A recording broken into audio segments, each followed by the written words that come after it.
Hello, this is Mario Moraga. And this is John Ramos, and this is Familia Flamenca Podcast. I want to thank everyone once again for tuning in with us on this episode. This is our third episode, so time flies by quick, Mario? Yeah, it is. Today we have a special guest. We have Andreana Cortez, artistic director and founder of the Colorado Institute of Flamenco. Thank you so much for joining us, Andreana. Welcome, Oh, my Andreana. pleasure. It's an honor. Awesome, though. Basically what we do, we like to, ask a few questions to our guest, and see, start a conversation, and then mostly about, flamenco. So it'll be nice. So we're going to go ahead and get started. So the first question, Andreana, how did you start your flamenco journey? I mean, what got you started practicing the three disciplines of flamenco? The journey starts when I was very young. I grew up in a flamenco family. It was immigrant family, first generation from Granada. My grandfather came from Granada.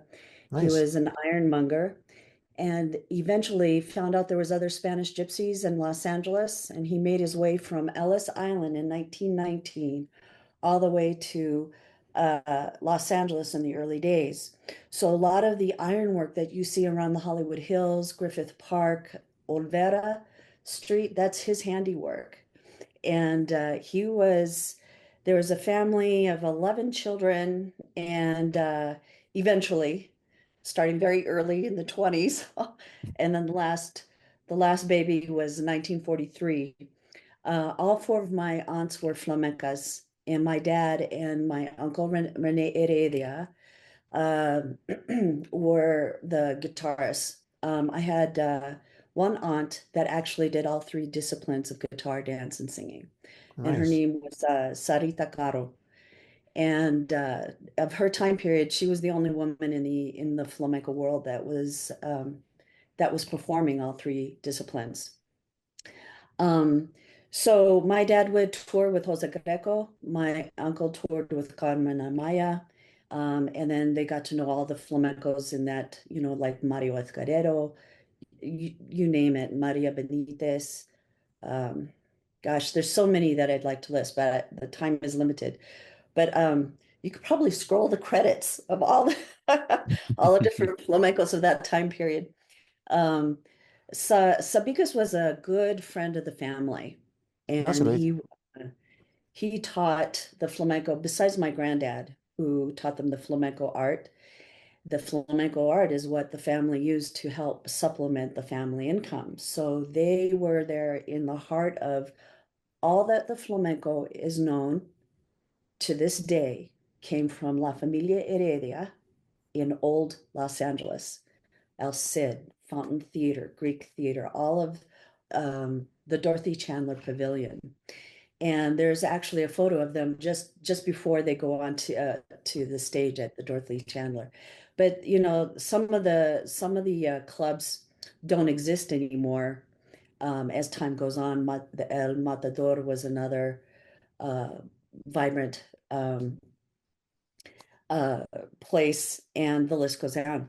So I always wanted to learn flamenco, never got a chance to. My dad was wary of teaching me flamenco because he knew it was a hard life trying to make a living in that way, among other things. So in 1998, I finally pulled my dad aside and I said, Dad, you need to teach me the flamenco art because everything that is known with La Familia Heredia will go away with your generation. And unless you teach me, that it dies here. Because my aunt Sarita had a stroke, a devastating stroke, and she couldn't teach me anything by then. It was too late. And but I really I was already a guitarist, so I asked my dad to teach me guitar. So that's what he did. And then there was a series of my flying. By the time at a certain point, I ended up moving to Minneapolis. And I didn't know that there was a vibrant flamenco community there in Minneapolis, but there was. And so 1998, asked my dad, please teach me because this is going to go away. And then I made a series of flights home from Minneapolis to learn the flamenco art. Then he passed away in 2003. It was really short, learned all I could. And he says, here, I'm going to teach you the faruca. This is what I played for Jose Greco. Jose Greco. So, yeah. So here's a falseta I played for this flamenco. I'm going to teach you that. So this was like valuable information. Here's a faruca, or here's another falseta that your grandpa taught me, your abuelo. And so when he passed, then I began a journey seeking out where I could fit or continue my studies with flamenco. I ended up studying with Scott Mateo Davies, who ran a flamenco guitar technique class. It was a 2-hour class. And that's what I teach now. He uses the El Entry pedagogy from El Entry, from Aquilino Jimenez, El Entry, Okay. out of Madrid. And so it's a wonderful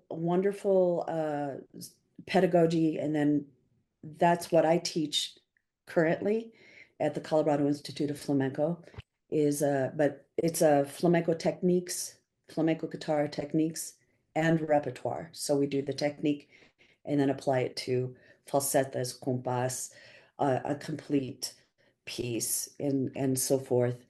But then so after all of that, I realized that the flamenco community was pretty vibrant in Minneapolis. There was more than one flamenco studio, but what was really important was the culture and community. It was never my camp, your camp, and we never cross. They always supported each other. They always came to each other's schools, workshops and etc. And I would play guitar for either one. Eventually, Pedro Cortes Jr. out of New York would come, and he was an artist in residence with Zorongo. So I started with guitar first, learned all I could, learned from Pedro Cortes, learned from a lot of the different flamencos, the list will go on, that would come through town. But Pedro was my guy. Payo Umberto from Amsterdam, who was in Spain a long time. He was a guitarist with Nino Ricardo, so I studied with him. I learned dance because that's what I wanted to when I was really little, but never could. I couldn't get my aunts to teach me.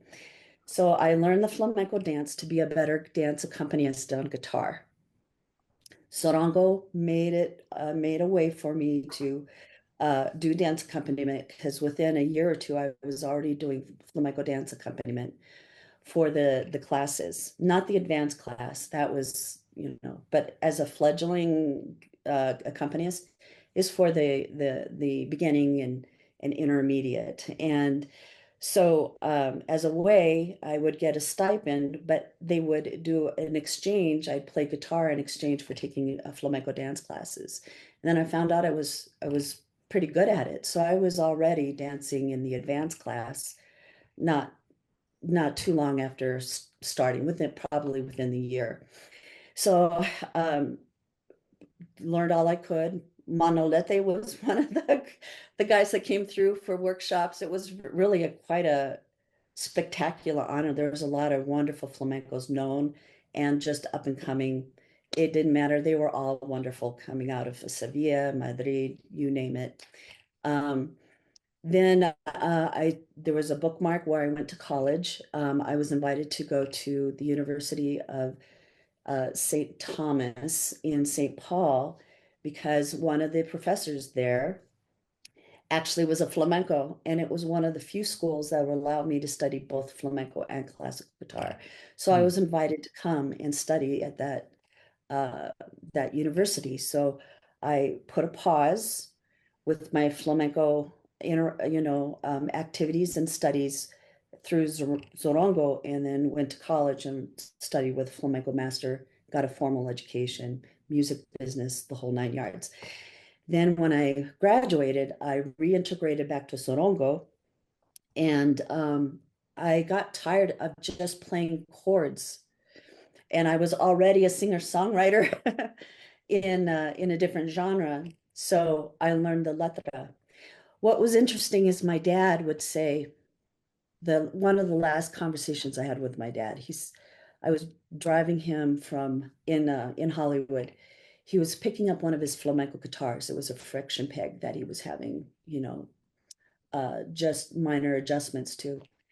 And a cop car came back and he says, and he kind of chuckles. And I said, "What, Dad?" And he says, "That is in Kalo, that is pestani.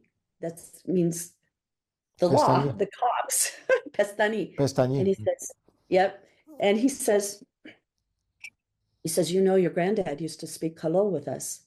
And I said, "Really?" I said, "Yeah, your dad knew, besides Spanish, of course, he knew the Gypsy language of Kalo and Arabic because he had lived in Algiers for a while." And I said, that's amazing." And he says, "I want you to remember this." He says, "In the letra, sometimes the letra will have Kalo in the letra." A lot of them. And Yeah. sometimes we keep, today also, I'm not Gypsy, not Kalo, but on our usual way of speaking, we used to use a lot of different Gypsy Kalo words when we talk. A lot of them. It's like most of them, we don't know that. I've just realized it like a few weeks Right. ago. An influencer here in Andalusia, she recorded a video and she uploaded it to social media in which she said, "I'm going to tell you the 20 different words that you don't know that you say, and they come from the Gypsy language, the Kalo language." And it's true, how we still, and people from not just Andalusia, from Madrid, Galicia, Barcelona, wherever you go, like usual words that we use every day on our daily life that means something on the Kalo language. Yeah, that's crazy. Exactly. Yeah, it was, and so you fast forward, that was just before he died, which is amazing that he started sharing the different Kalo words, as you were pointing out, Mario. And then when I was reintegrated, coming out of college and, getting my sea legs back, so to speak, in flamenco guitar accompaniment and going back into dance, et cetera, et cetera. I didn't want to just play chords without the whole context.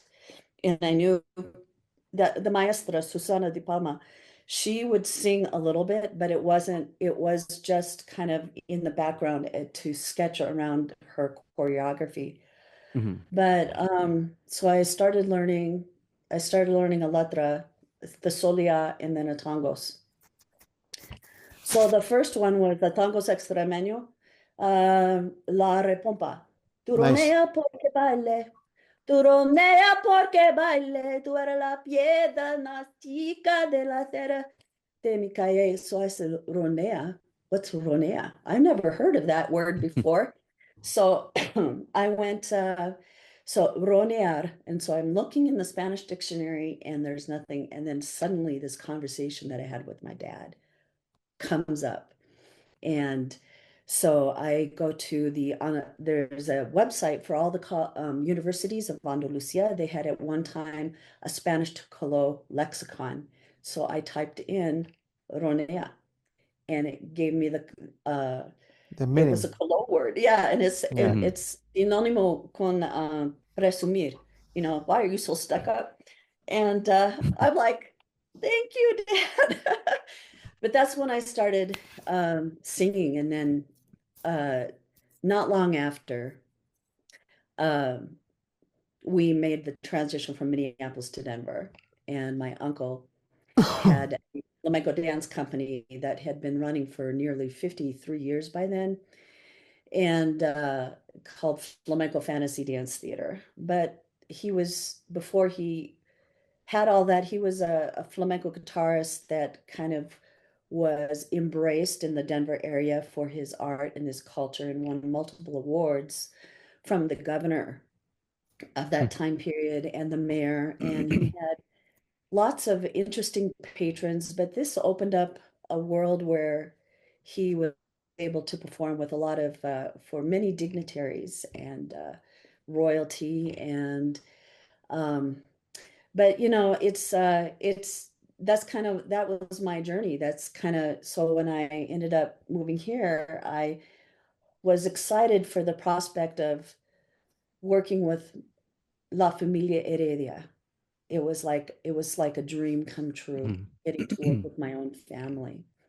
That's awesome. It's And like at the end, it's like so you answer like I think that like two or the first three questions that we were supposed to ask yourself, um, because it's like it's really important when we create something, a project. It doesn't matter which it is.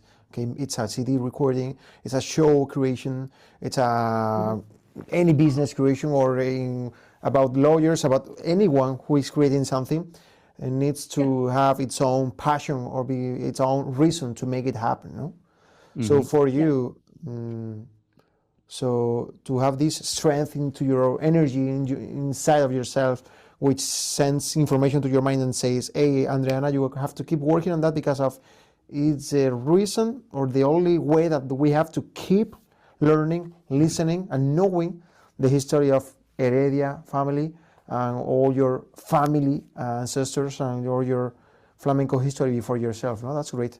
And that's sometimes we need this energy because we spend so many hours practicing, learning, and thinking about, and when we don't have the energy and the main reason because of we are doing that, we stop doing that. And for me, when I'm practicing for myself and when I'm teaching someone, I always ask the same question. It's like, why you're practicing? Why you want to practice flamenco? Why you want to spend 1 hour a day, 2 hours a day, 3 hours a day, 10 hours a day practicing? For what reason? Because I remember when it was COVID, I say, hey, I'm here, I have no shows, I have no rehearsals. It's like, what the hell I'm doing here practicing at home because I have no shows to get ready for. So, and it was a moment for me in which I thought about, hey, why I'm playing, for what reason I'm playing, for myself, for the audience, for my family, for making money, for my business, for what? And you realize that, hey man, I'm practicing because of, for example, this morning I was here recording a few things for 2-3 hours, and it's like on those 2-3 hours, I'm just Mario. I'm not Joan. I'm not Andreana. I'm not my girlfriend. I'm not my father. I'm just myself on the guitar, or myself and singing, or myself and dancing. Depends on in which area you are, no? So if we forget this energy, this whole, this reason because of we have to practice, rehearse, and get better, there's going to be a moment in which you will stop because it's normal. We need much time to improve on any of our flamenco areas. Doesn't matter what you practice, no? And that's great. So that's amazing, Andreana. So nice. And you gotta Thank keep you. the motivation going, especially when you play flamenco. When I started playing flamenco, there were times that I could have gotten discouraged because like there were a lot of things that were very, very complex, but right when I started, I had Andrea like right next to me, and she helped me out a lot, like starting with the flamenco, and honestly, I couldn't be more thankful for that. The techniques that she's shown me, the stuff that, like there were times where we were even practicing, and she would even tell me, hey, you know what, this is a falsetto that my daddy taught me. And to me, honestly, that was very special, because I felt kind of like part of the family, part of the culture, part of something, And whenever I play music, I remember when I started playing music, I mostly did it because I wanted to impress someone, or I wanted to like, hey, this girl, I can play a song, stuff like that. But I feel like as a musician, I've grown. And as you were saying, like now I play for whenever like I have 2 hours or 3 hours, just to play, I play for myself, I play for Joan, and I try to keep that energy going, because if you lose that energy, then I mean you got nothing, Yeah. And also it's so important, something that you said before, Andreana, is like to collaborate between all of you, wherever you are. For example, you are in Denver right now, and you have a nice relation between different senders of your area, no? Like dancers, singers, it's something that it happened here and it doesn't happen here because of, for example, I'm in Jerez de la Frontera, and we know that in the environment there is groups of artists, people, and that maybe they don't like much themselves. These stupid things, because those are stupid things. I also realize, I have students from all over the US, LA, San Diego, New York, New Jersey, Texas, Florida, and you keep watching, realizing that because if we have not good relation here, it's so bad, it's awful for flamenco in general. But at the end we are close to flamenco. But when I realize that people from outside of Spain, doesn't matter what it is, in this case the US, and you listen to themselves talking or saying bad things from the person in front of the street with another studio or academy, man, why does it happen? It's like you are so far and from the main flamenco culture. So like, I hate to find people that are not helping themselves between themselves, and at the same time being so far from the roots, And it's great that wherever you are working hand by hand with any person at once, because this at the end flamenco is to live together and to share time together and to share the art together. It's beautiful when you see people that say, "Hey, I'm here, I'm Andreana Cortez, but I'm here open to help and to dance and to play and to sing to any person that needs, into a community which is also a teacher, which is also into any academy." That's awesome. That's great. It's all about, you can't, it's about community. And the Yeah, for moment sure. you start being coveted, you hold this close to the vest, this is all you're going to get. Yeah, for sure. If you open up flamenco like this and you show them, because in the past, the gypsies would hold it close. If you were in, as far as I understand it, if you're in your community, the gypsy community, it's about what they know in that community.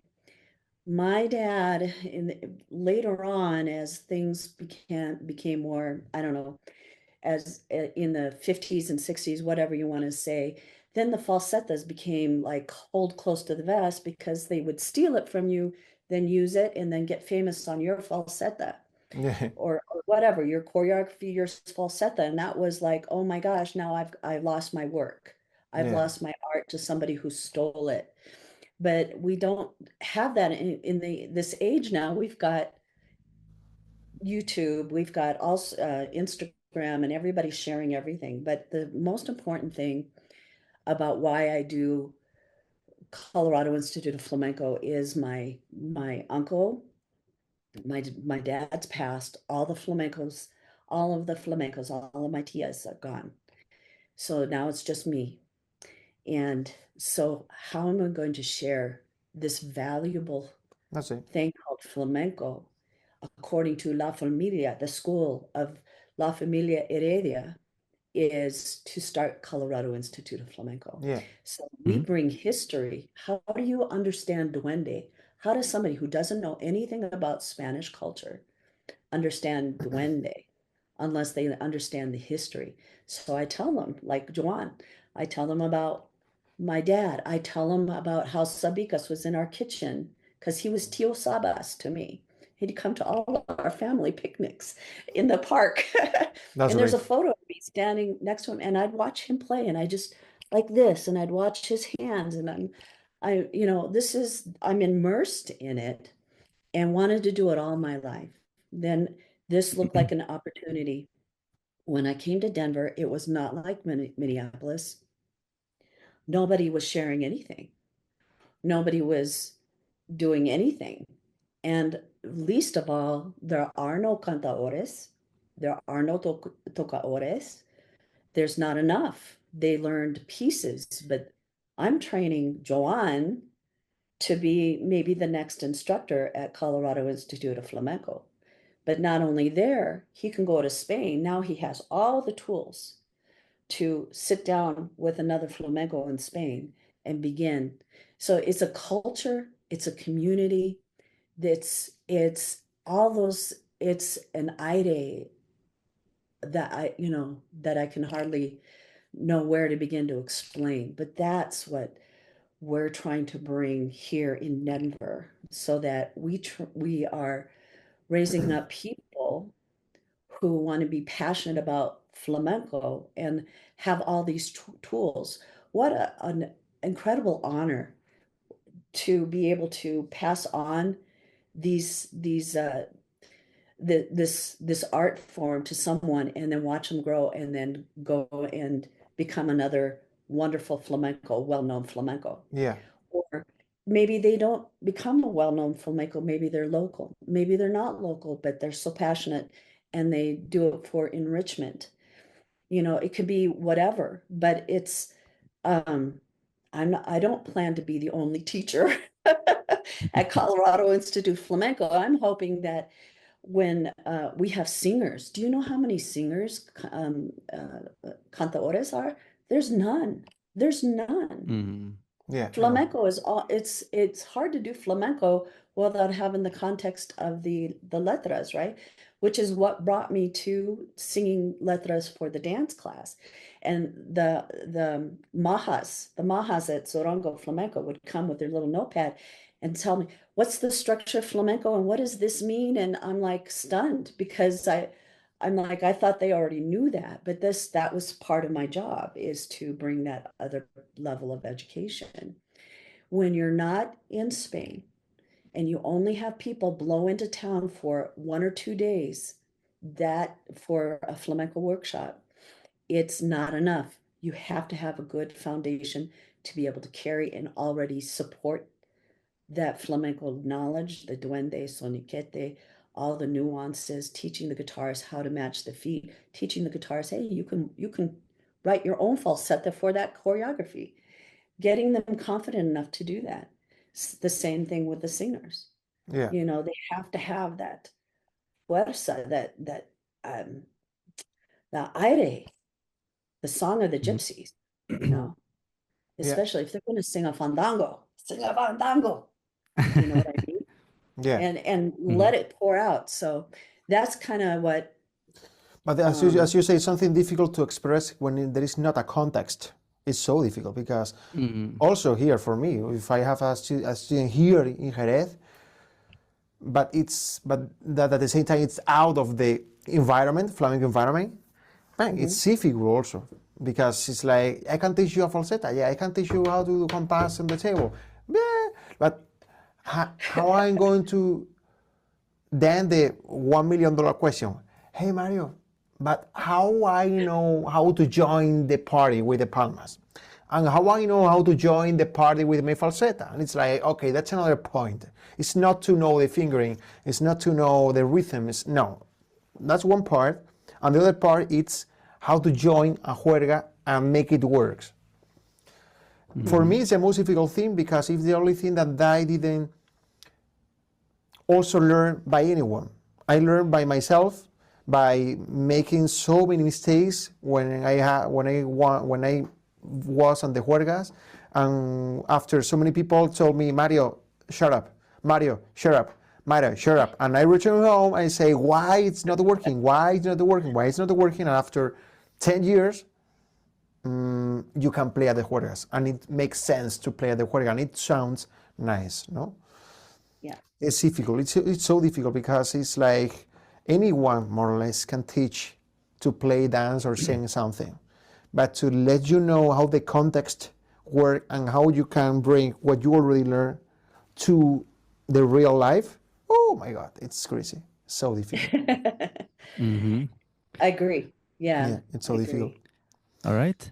So now we're gonna go with the next question. We kind of touched a little bit of it. You want to go ahead, Mario?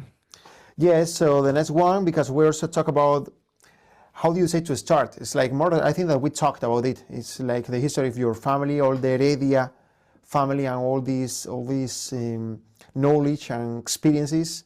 So it's like maybe Andreana is the person who in charge of keep this keep using and keep learning and keep knowing what does happen before with all those family situations. That's great. So maybe the next question, next one would be nice to ask, if you could tell someone it's new on this art, what do you recommend to this person to do at the beginning, the first thing? At the beginning, what I would say is, well, let me start by saying you can go to YouTube, of course, and find all sorts of resources, but that's not flamenco. Okay, that's paint by numbers, in my opinion. That's great. It's a really great inspiration. You get to see the hands, you get to YouTube, you can slow it down and so forth. But what you really need is a community. You need a maestro. You need a flamenco master. You need a maestro. So I would recommend trying to connect with a flamenco community in your area. If you don't, you can also try and connect with flamenco communities online in the advent of, or post-COVID. In the advent of COVID, it caused everybody to have to do flamenco online. And in the absence of a flamenco community or an outlet in your area, that would be the next thing to do. Nice. And I like it. yeah, and find the community. And not everybody is all closed. There's other folks. I study still flamenco. I study, I'm not a choreographer per se, but I study in order to get better. My main emphasis is guitar, and that's where I start, and then I branch out to the other. But I always study in order to become better at my art, and that's what got me into the dancing. I took dance to become a better accompanist. Then I ended up taking what I already knew about singing, and then incorporated that into playing guitar to add the energy and context of the flamenco dance. Otherwise, it's just dance with chords. So it doesn't have, it brings more meaningful presence to what's happening. But I would say that, if in the absence, YouTube is fine. Instagram, although some of those are short, but I would go to workshops. I would go and connect, and that's one of the first ways to connect with folks. But and then just little by little, make sure you have a flamenco guitar. Yeah, it's a nice point, because You gotta have a guitar, right? Not a gypsy, what do you call a gypsy jazz guitar, because that's steel string. Somebody asked me if they can bring a gypsy jazz guitar to the techniques class, and I said, well, yeah, you could, but I don't know if you can actually learn flamenco. And they learned pretty quickly that they needed a flamenco guitar. it's a nice point. Yeah, because you saw a question, Mario, but they have a gypsy jazz guitar. It doesn't work. You say it doesn't work. It's another working. It's like, it's nice. There's a lot of, It's something that realized also after COVID, because right now our academy, it's called Familia Flamenca, but maybe until COVID, more or less, I don't know if it's before or later than of COVID, but before that, this name, it was Academia Internacional de Flamenco. I know since the beginning that I didn't like it, because first of all, it's in Spanish, okay, and if it's international, it couldn't be in Spanish. It has to be on a more general language, in my opinion. And it was so long. It's like, but I started more officially with my online lesson, and they say, I want the name now. But with the time, when every week I have my group lesson with all my guys, already Joan knows that. And I realized that my students, not myself, my students say, hey, hola familia, what happened? Hola familia, hola familia, hola familia, hola familia. So because of I called the academy Familia Flamenca finally. No? And I have a really controversial video in Instagram and also YouTube, in which I say, stop practicing if you practice alone. So stop practicing. It's like, try to practice martial arts, or I don't know, any extra thing, or practice or go and do some running, or go to the gym, or stop practicing guitar, or stop singing, or stop dancing, because it's like, for sure, I spend a lot of hours here alone to get ready, to compose, to create music, to practice and get better. But if I don't use that for something else outside from those four walls, it doesn't make sense. So it's like, for me, after 10 years, 12 years giving online lessons, it's like, to create this community, for me, is the most valuable thing. And something that I've been doing on the last 2 years, you can see, for example, all my lessons with my students, with Joan lessons, or any lesson of any student, they are uploaded open on YouTube, open. Because of, for me, the most valuable thing, it's has 24 hours a day access to myself, and give you feedback of any of your videos, and help you hand by hand. But my lessons, if you go, and it's going to be open, if you go to my YouTube channel, you will see all my tutorials of all the solo pieces, of all the harmony lessons, chord lessons. Everything is open, because it's like, if I don't make it open, there is going to be another person who is going to be open it on YouTube. Right.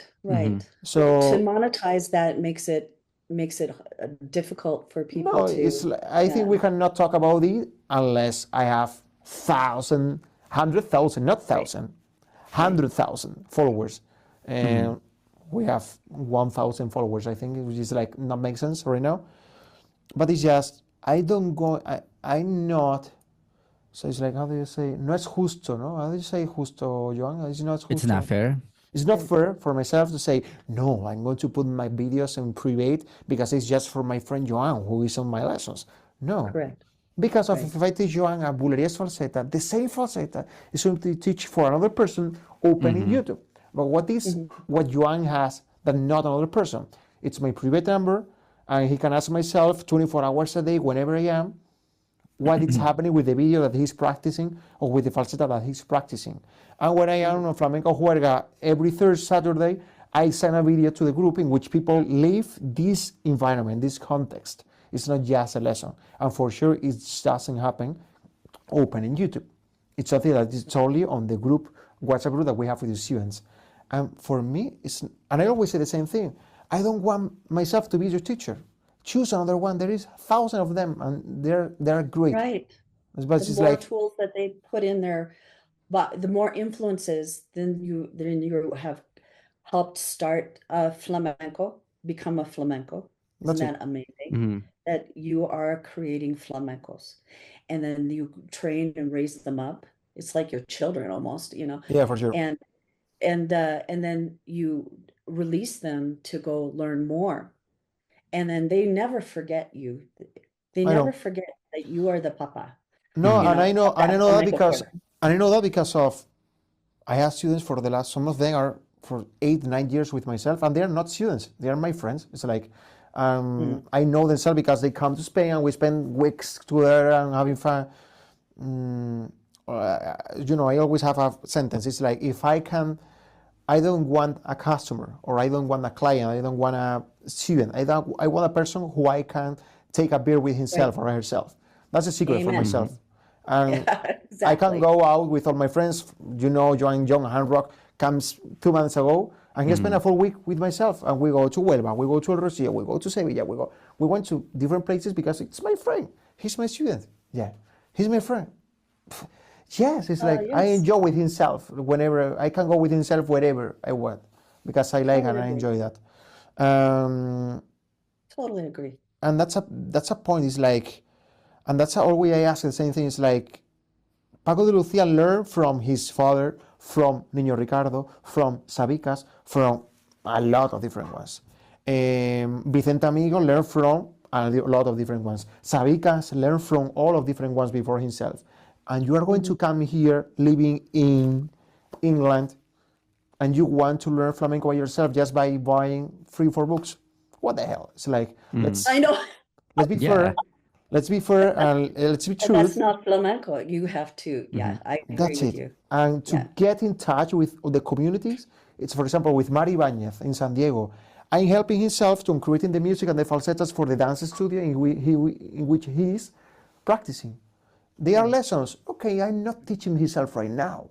or yes, because I'm helping himself to create the music for the shows. It's like, but for me to be part of this show in some part, or just to be helping himself on getting into the community on a more strong level, man, it's crazy. Or for example, when I remember New York City last year, it was a Paco de Lucia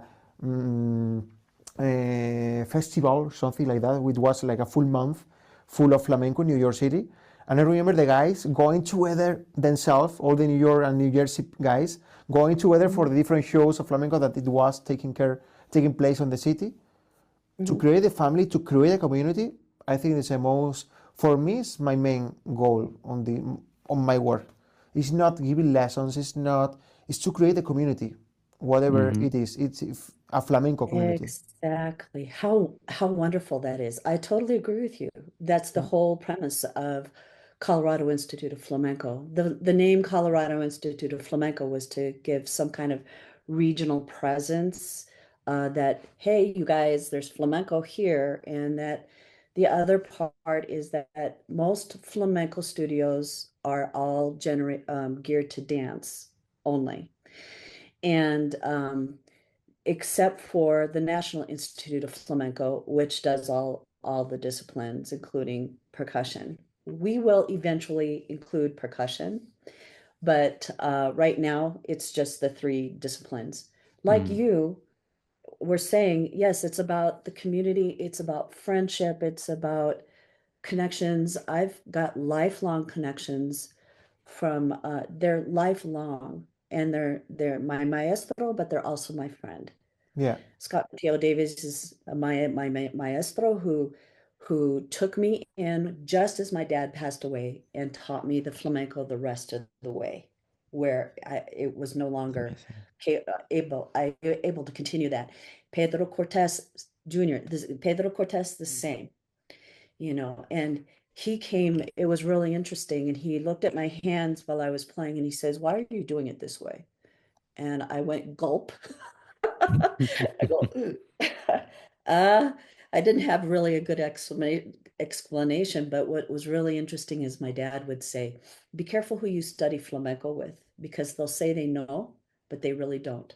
yeah, And you make sure that you study flamenco that really knows the aire, the Spanish gypsies, all the history, all the things that are done with the flamenco guitar. And it was really interesting.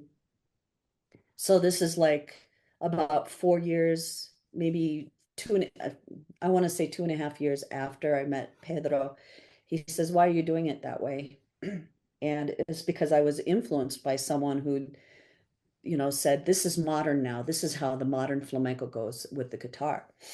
And he says, to me, Pedro says, "No, you should do it this way." And it was exactly how my dad taught it to yeah, me at first. But then I was influenced by, "Oh, no, no, this is the modern."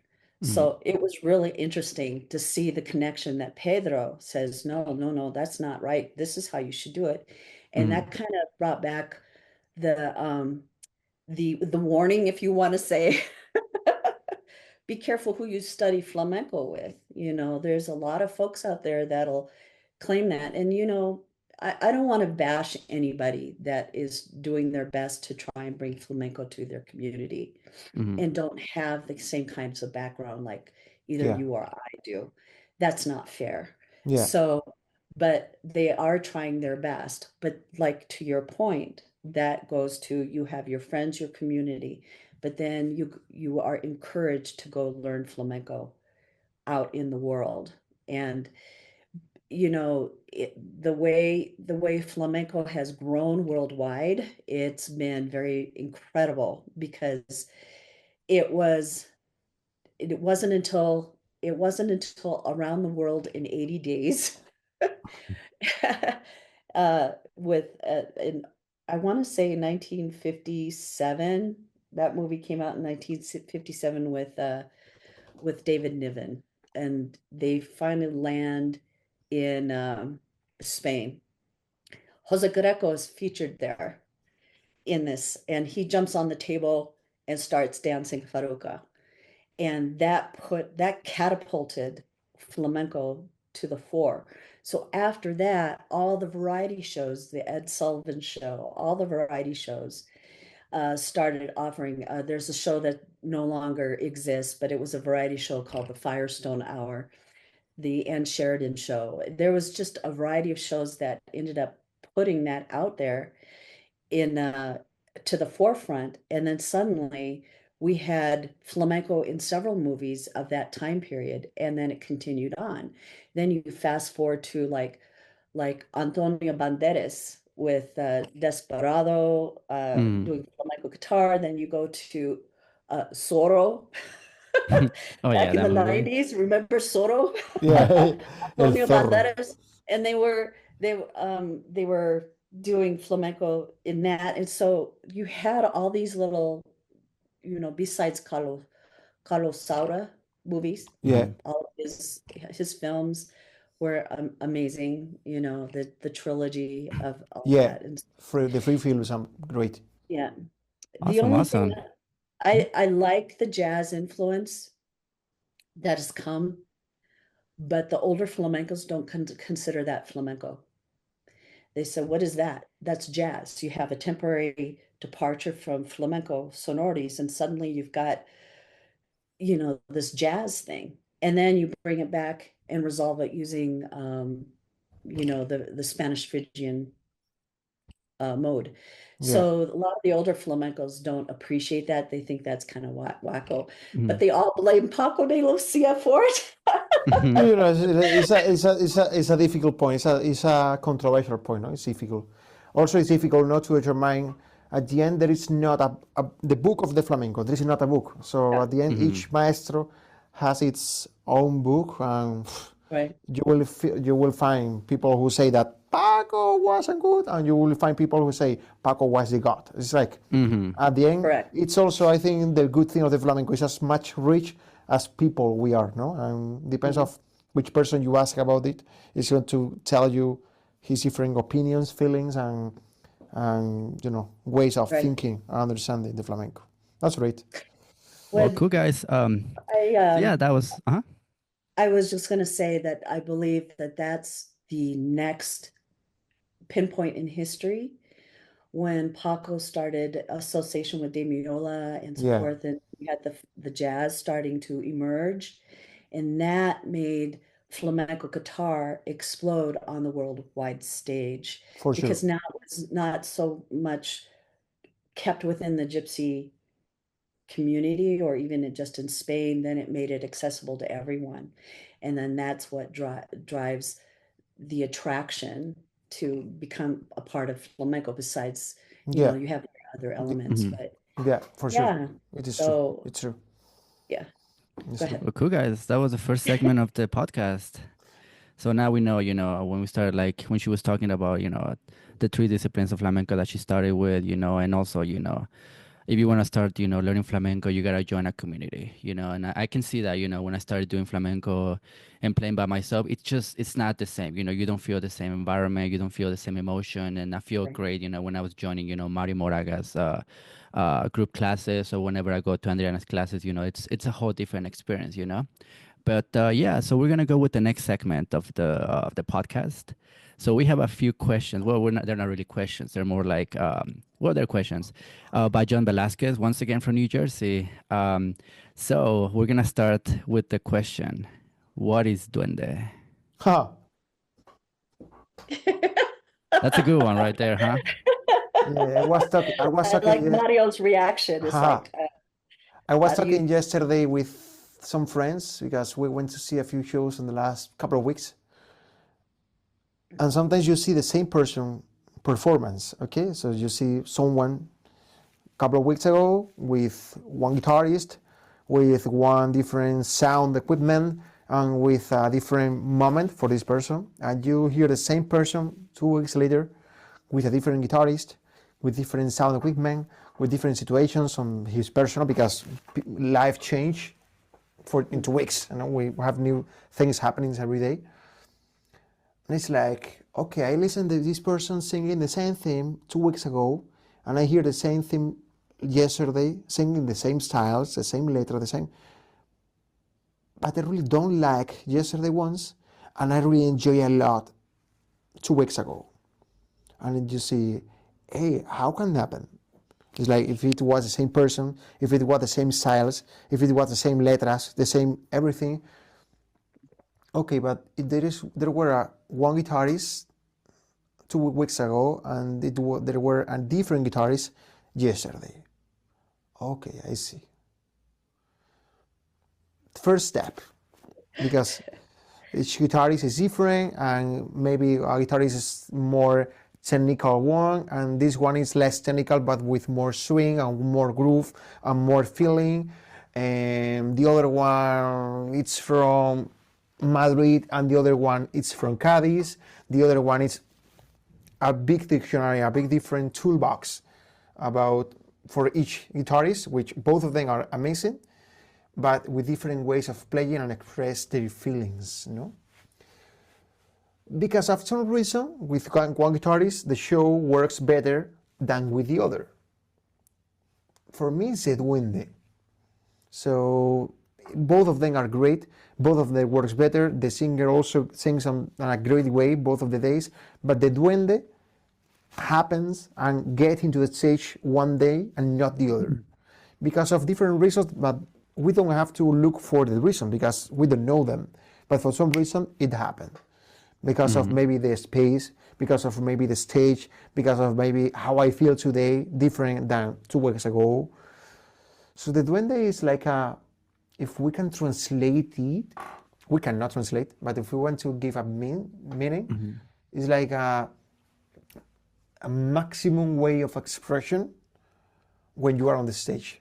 If everything that I need to happen on the stage are happening, my way of feeling, my best musicians around myself, good sound equipment, or if I am on a party, that I like how the claps sound here, or at the end is to get or not the Duende when you are playing and practicing. My opinion is like I have all the things that I need to feel as much better as never before. Yeah, no, and I remember the first time I heard Duende. I don't know if you guys know it, but Duende in Mexico, it means a small person. It's kind of like a Mexican leprechaun. Yeah. So, Yeah. to me, when I heard the first time Duende, I was like, where is Duende? But then, as you said, it's a word that doesn't really have a meaning, it's more of a feeling. It's more of an expression. It's more of like a groove, and we kind of like compare it to the word soniquete, right? Type of thing. Yes and no. Mm-hmm. Compare it, they are different because of Mm-hmm. sometimes Duende can happen with no rhythm. Okay. Oh yeah, I totally agree with that. Yeah. So I can listen someone singing Granaína or Taranta or Malagueña or a player playing rondeña, concert rondeña, and it has no rhythm, but I can feel the Duende. So it's like, okay, it helps. Okay, it can help on a really rhythmical moment of a juerga or of a show. Okay, to have a nice soniquete between the artists and the artists, the friends that are doing the flamenco. But okay, it helps to the Duende get into the stage, but it's not. I think it's not necessary 100%. And the Duende is the soul. I remember watching it's something that happens. It could be in a juerga at home. It doesn't have to be on the stage. It be a juerga in a small intimate, and we're all engaged in the flamenco. And then suddenly there is a aire, and it wells up from deep inside. And it's like a confluence of all the soniquete, the sonority of the music, how the dancer danced, how the singer is singing, and it just comes up, and it comes like this, and it says, "Ole!" Yeah. It's this. Yeah. It just wells up, and it's a spirit. It's a spirit of a thing. It's a soul. And my aunt had a video of Faruquito when he was Faruco, not Faruquito, Faruco. he had a baston, he was wearing a hat, a sombrero de Cordoba, and and he was doing some kind of dance, I don't remember what Paulo, but she says, look at him. He's doing nothing but says everything. Yeah. That's duende. Mm. But all of that confluence, he does nothing but says everything. That sonority, that falseta, aquí, in the soul, la ama. It's just amazing. And then when you get together, whether on stage, it's because everybody brings to the juerga, to the show, whatever it is, to just getting together simply, and it becomes this flamenco. The essence, the true essence of flamenco comes and it converges, and then it explodes into this duende. Does that make sense? Yeah, for sure. Isn't that exciting? Yeah, yeah, yeah, I'm yeah. just like, Yeah. that's It is. that's amazing, duende, and that's why you almost can't explain it. Mhm. It's unexplainable, but you will know it, Joan, as soon as you are in it. Yeah, that's it. Yeah, That's anything. And that's the one thing thing I is that, like. Mm. yeah, it's like when this is happening, you realize that it's happening because of you say, I don't want to be in any other part than here now. It's like you don't miss your family, you don't miss your friends, you don't miss anything. It's like I want to be here for the next 10 years. And Ale. yeah, that's Mhm. it. It's nice. It's nice. Okay. Sweet. Alrighty. Okay, next So- one. uh-huh. Which is the next one? The next word, which is All right, so we're gonna do one more word from John Velasquez once again. So we're gonna try to go and explain the word. When I say explain, but yeah, explain. Letra. letra. Yeah. So what is a letra, guys? I think if we give like a quick meaning, what we really letra is lyric, but Mhm. if we want to translate basically. the flamenco meaning, letra is a paragraph, because a letra has maybe 5 sentences, 4 sentences, 3 sentences sometimes, or a little bit longer sometimes. But it's just a paragraph that don't need anything else. And for example, one song on pop music, I think one song talk about the same thing for the 3-4 minutes that a song take long. But here, if we are in flamenco, like a tango performance or a bulería performance has like maybe 7 different letras, and each letra has a different meaning. So that's because of we don't say I'm listening flamenco songs. No, if you're listening a singer, they are not songs. Okay, they are, we can call cantes. Okay, The I'm cantes, listening to this correct. cante, or I listen to this, yeah, cante. Yeah, Yeah, for flamenco example, cante.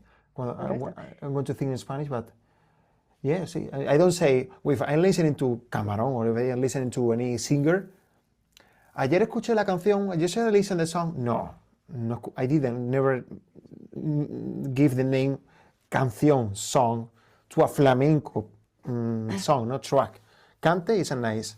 So letra is one of the paragraphs, and the 7 different paragraphs that are you going to find on any flamenco song, okay, we call them letra. Also And it tells the story. yeah, Mm-hmm. Yeah. that's it. Yeah, because It's basically a song in tells flamenco, the- well, it's not a song, but it's a story, you know? It's a story, yeah. Mm-hmm. Yeah, each You letra it's a go- different story. Correct. If you listen to, the tangos al gurugu, and there are this tangos is just for singing only, but you can translate it into putting it into a cuadro, which means the palmas, guitar, dance, and the cante. There is tonos, specific tonos that will go with the letra.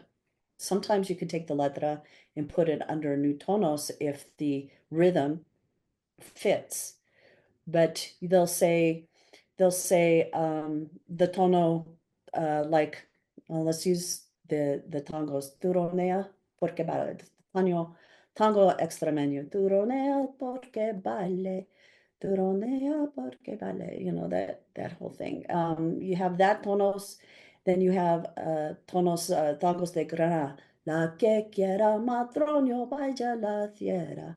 You have that tonos, different, and then you, ponte guapa maraquilla, then you have the tonos that comes back in. Yeah. Part of that is the commentary of what's happening in the dance, the story, whether it's tientos, my goodness, cante hondo, tientos, solea, seguiría. Yeah. It all is a commentary and a story. They'll have specific tonos. Tonos means, hey, that's another one for the next podcast. Tonos. Tonos. Yeah, tonos. Let me write it down. It's really important. But tonos Tonos. meaning the how the song is sung, how the cante is sung. Yeah. There is a particular harmonic progression that goes with that. So if we do, and same thing with you mentioned Bularia, alegrías de Cádiz. What a wonderful story Yeah. that comes Yeah. in. And So so we can yeah, say that's that the one flamenco song, it's a different sequence of nice history, because if we sing 5 letras, una alegrías, we have 5 different histories on just one song. right. That's nice. Nice way of explanation. I like. Cool, guys. So yeah, that was the interview with Andreana Cortez from the Colorado Institute of Flamenco. It was an honor having you with us today. So yeah, we're just gonna Thank you. conclude. We're about to conclude the podcast, but before that, I would just like to ask you: do you have any announcements that you'd like to make on this podcast? Regarding what's going on with the Colorado Institute of Flamenco, what you're doing. You want to share it with us? Sure. Absolutely. Yes, my plug. Right now, we meet at the Historic Grant Avenue Community Center in Denver. You can find that on our website at www.cifdenver.org. CIF Denver is the initials Colorado Institute of Flamenco, cifdenver.org. We are right now starting our spring classes. So flamenco guitar is on Tuesday night from 6 p.m. to 6:30. We are learning Sevillana and Alegría. We're learning the compás, the falseta, the entire alegrías, because they're going to begin doing dance accompaniment about partway through the session. Wednesday, 6 p.m., flamenco cante. So they're learning the same thing. When at Colorado Institute of Flamenco, everybody learns the same palo, so we can converge into a juerga and do crossover. So the flamenco cante is also learning the alegrías, more of the alegrías. They started last session in the winter, but they're adding the Sevillana, and then the dance, we have dance level 1, and that's on Wednesday night at 7 p.m. and Saturday at 10:30 a.m. And then dance level 2, they're doing tangos de Granada, and then the dance level 1 is learning the alegrías. We'll have crossover week where all the disciplines come together, and it's kind of like a juerga. They come together, and the disciplines begin to feel what it's like to be in a cuadro. And so that's May 14 and 17. The spring session, I should back up, is happening right now, and it'll continue through May 31st. May 25, we have, and that's on a Saturday, we have Kai and Tara Narezzo. They're flamencos from Granada, and they'll be here to conduct a all-day flamenco guitar workshop. We'll work on Solia and Solia por Bulería all day from 12 to 5 p.m. I'm And excited about that. we have, yes, it's going to be great. La Feria, we call it La Feria Week. So this is where we're learning all the disciplines are learning Sevillano, right? They're going to learn how Mm-hmm. it feels to be in a cuadro. 'Cause some of these guys are new flamencos. We have a couple more experienced folks, but we want everyone to learn the Sevillanas. So April 22nd, the guitar. April 23 is the dance and the cante. April 26th is the Saturday crew for dance. And then we have the Juerga for La Feria on April 27 at 3:30 p.m. That'll be fun. And so we have a lot of wonderful activities. We've got packages that make it easy to come to class. We don't bar any guitarists from, coming to dance class to sit alongside the flamenco master. We don't, we always leave it open. Because I heard recently that some schools are asking them to pay to come and sit in. We don't do that. That's not community. To me, that's not community. So you come on in, the guitarists that have been learning can sit and observe or bring their guitar. I mean, it's same thing for the cantadores. The students, they get to do the same thing. They get to practice, That's and I it. know some of them are a little, shy, but it's great. That's And great. that they get to flex their wings, and feel what it's Mhm. like to sing for dancers and the whole 9 yards. So yeah, that's Great, what we Andreana. got. Thanks a lot. Yeah, Awesome. And yeah, I really hope that they can join all those activities. You know, Absolutely. whenever I listen the word feria, I always want to be there. So Right? Yeah, absolutely, especially the food and everything, yeah, But yeah, so that was our third episode of the podcast, Familia Flamenco. So yeah, if you happen to be in Colorado, don't hesitate to get in contact with Andreana Cortez. You can join us. I'll be in the class as well. But yeah, so other than that, I think that was it. And thank you so much, Andreana, once again for thanks a lot, joining Andreana. us. And thank you, oh, Mario, my once again for pleasure. hosting it again. We're Always supposed great. to, It was but an honor to be here on your third podcast. thank Thanks, you so Andreana. much. Thanks a lot. Alrighty, guys. So we're gonna have to conclude this, and yeah, thank you once again for listening to us and tuning in with our podcast. And until next time, Bye, ciao. guys. All right. Ciao.